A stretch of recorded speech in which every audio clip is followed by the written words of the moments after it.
Всем привет! Вы на канале События недели, и спасибо вам за активность на канале.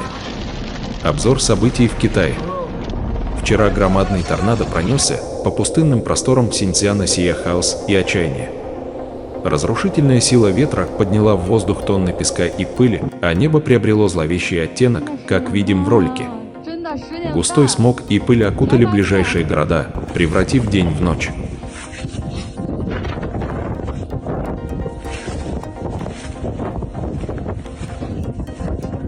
Северо-запад Китая содрогнулся от мощных порывов ветра, эквивалентных урагану, обрушившемуся на город Турфан в Синьцзяне. На открытой местности порывы ветра достигали 130 км в час, видимость была практически нулевой.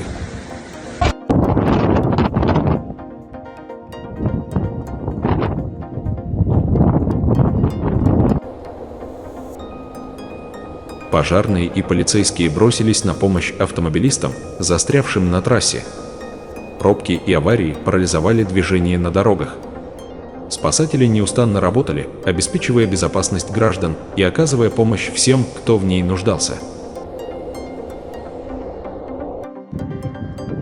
Песчаный ураган выбивал стекла машин, а в городах воцарилась непроглядная тьма.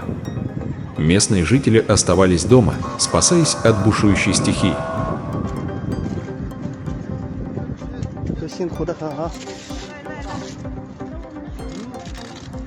Канал признателен за активное участие сообщества и выражает благодарность зрителям за поддержку, комментарии и лайки.